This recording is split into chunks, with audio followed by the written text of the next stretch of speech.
सम्माननीय शिक्षक साथियों, जय हिंद। आइए आज के इस कालखंड में हम जानते हैं कि जो शिक्षण योजना टीचिंग प्लान हमको तैयार करना है, उसके लिए जो हम रजिस्टर बनाएंगे अर्थात एक पंजी तैयार करेंगे, उस पंजी में ही हमको जो टीचिंग प्लान है उसको तैयार करना है ताकि वो हमारे पास हमेशा के लिए सुरक्षित रहे।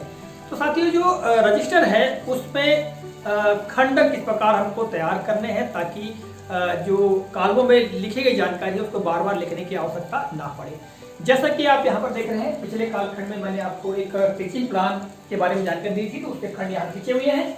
तो साथियों, यहाँ पर जैसे कि अवधारणा क्षेत्र, पाठ का नाम और क्रमांक, पेडागॉजी का प्रक्रिया है ना, सुझावात्मक सहायक शिक्षक सामग्री TLM, इस प्रकार ये खंड दिए गए हैं। तो किस खंड के लिए कितना स्पेस दिया जाना चाहिए, कितनी जगह दी जानी चाहिए, जिससे कि हम उस कॉलम में, उस खंड में आने वाली जानकारी को तरीके से लिख सके और उसमें जगह की कमी ना हो। साथ ही मैं आपको यह भी बताऊंगा कि ये जो इसके अंदर जानकारी दी गई है कॉलमों में, इन कॉलमों की जानकारी को हमको बार बार न लिखना पड़े, केवल हम लाइन खींच करके ही लिख सके, इसके बारे में आपको बताने वाला हूं। तो साथियों, हम चलते सीधे रजिस्टर पर। जो रजिस्टर मैंने स्वयं के लिए तैयार की है, जैसा कि मैं स्वयं शिक्षण योजना तैयार कर रहा हूं, उसके बारे में आपको बता रहा हूं। तो साथियों, प्रारंभ करते हैं। तो साथियों, आप यहाँ पर देख रहे हैं कुछ रजिस्टर्स, ठीक है, जैसा कि आपको यहाँ दिखाई दे रहे हैं। ये रजिस्टर साथियों A4 साइज के रजिस्टर हैं, ठीक है। इस प्रकार के रजिस्टर्स का हमको प्रयोग करना है अपनी शिक्षा योजना तैयार करने के लिए। यदि हम इस प्रकार के रजिस्टर्स का प्रयोग करते हैं तो हम बहुत ही सुविधाजनक ढंग से लिख सकते हैं, अपनी शिक्षा योजना बना सकते हैं, जिसमें कि समस्त जानकारी आसानी से आ जाएगी, ठीक है साथियों। तो इस प्रकार के रजिस्टर्स का हमको प्रयोग करना है। पहली बात तो ये हो गई A4 साइज के रजिस्टर्स। अब हम बात करते हैं साथियों कि किस प्रकार से इनमें हम जो शिक्षण योजना के लिए जो 9 कॉलम दिए गए हैं, उन 9 कॉलमों को खींचना है और खींच करके हमको कितना स्पेस देना है उसके बारे में हम जान लेते हैं। तो साथियों, जैसा कि रजिस्टर्स के बारे में बताया और पूर्व में ही मैंने बताया आपको कि भाई हमें बार बार कॉलमों में जो दी गई जानकारी है उसको लिखने की आवश्यकता ना पड़े, इस प्रकार से हमको बनाना है।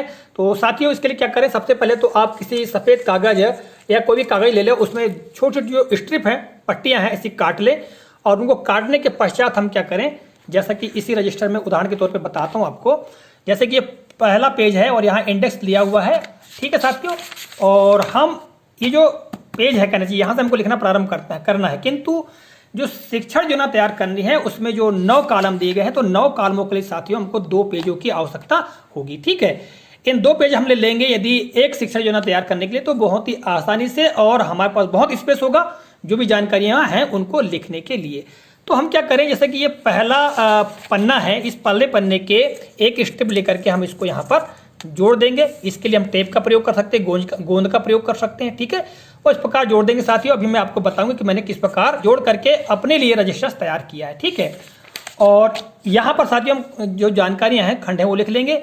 और इसी रजिस्टर के अंत में यहाँ पर लास्ट का जो पेज है इसको खोल लेंगे और दूसरी स्ट्रिप जो है यहाँ पर हम उसको चस्पा कर देंगे, ठीक है।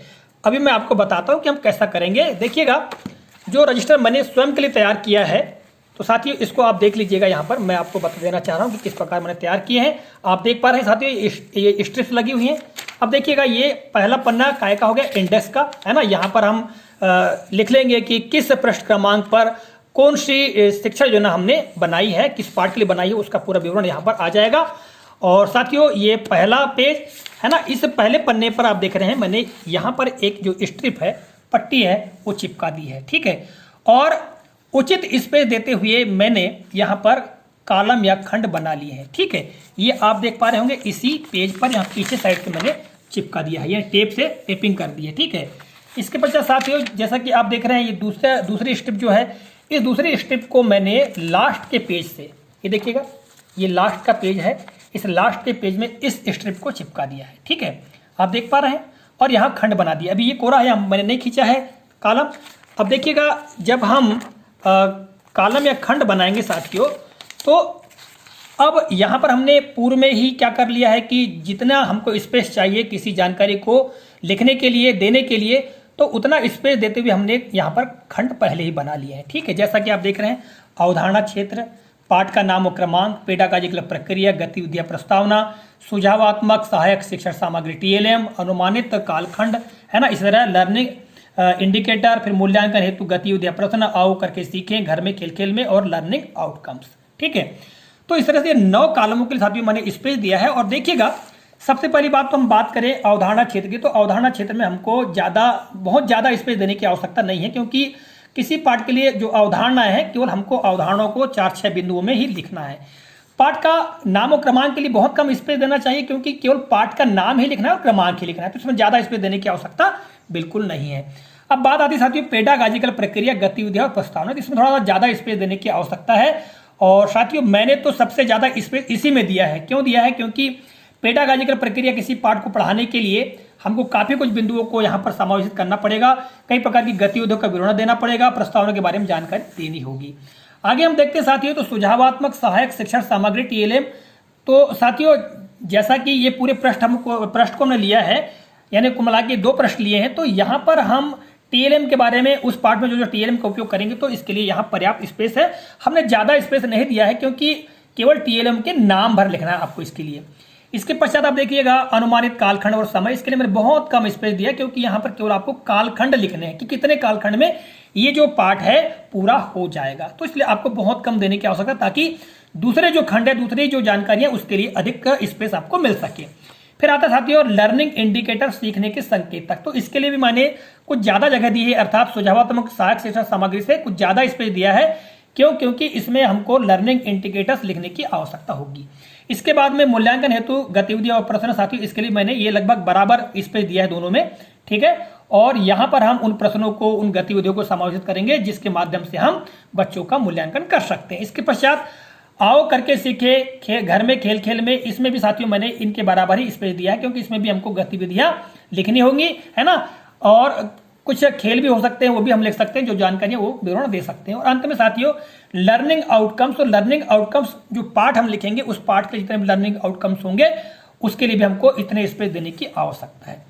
अब साथियों देखिएगा, हम ये खंडों को स्ट्रिप में लिख लिया है, और सीधे अगर कॉलम खींचना है तो देखिएगा ये मैंने पहले पृष्ठ पे ये मतलब कॉलम खींचे हैं। ठीक है, इसके पश्चात देखिएगा ये मैंने पेज को पलट दिया है ना, तो आप देखिएगा ये ज्यों का त्यों है, और सीधे यहां से लेकर के हम इसके लिए ज्यादा से बहुत कम समय में ये खंडों को खींच सकते हैं, ताकि बार बार इनको हमको लिखने की आवश्यकता बिल्कुल नहीं होगी। अगले पेज की हम बात करें साथियों, तो देखिएगा ये इस प्रकार से हम खींच सकते हैं कॉलमों को। अब आगे हम देखेंगे साथियों यहाँ कोरे हैं। अब जब भी हमको अगले पार्ट की जो शिक्षा योजना तैयार करनी होगी, तो हम सीधे यहाँ पर लाइन खींचे और सीधे लिखना प्रारंभ कर देंगे, तो समय हमारा बहुत कम लगेगा और आसानी के साथ में हम इस रजिस्टर में अपनी शिक्षा योजना तैयार कर सकते हैं। अब देखिए रजिस्टर को बंद करना, कहीं ले जाना है, तो हम क्या कर सकते हैं, इनको सीधे ऐसा मोड़ भी सकते हैं। ये देखिएगा ये मैंने मोड़ दिया, ठीक है, और मोड़ लेने के पश्चात जी ठीक, ये यहाँ पर साथियों ये बंद हो गया। और लास्ट में जो है लास्ट का पेज, इस लास्ट पेज में भी हम इसको इस प्रकार से ये ऐसा मोड़ लेंगे और रजिस्टर को हम बंद कर देंगे इस प्रकार से, और साथ ही ये रजिस्टर हमारा एकदम कंप्लीट तैयार, हम लेकर के कहीं भी जा सकते हैं। तो साथियों इस तरह से आज के इस कालखंड में मैंने आपको शिक्षण योजना टीचिंग प्लान तैयार करने के लिए जो रजिस्टर का एक प्रारूप है उसको बनाकर बताया है। आशा करता हूँ ये जानकारी आपको उपयोगी लगी होगी। इसी आशा और विश्वास के साथ इस कालखंड से विदा लेता हूँ। अगले कालखंड में पुनः किसी नई जानकारी, नए प्रकरण को लेकर आपके समक्ष उपस्थित होऊंगा। तब तक के नमस्कार, जय हिंद, वंदे मातरम।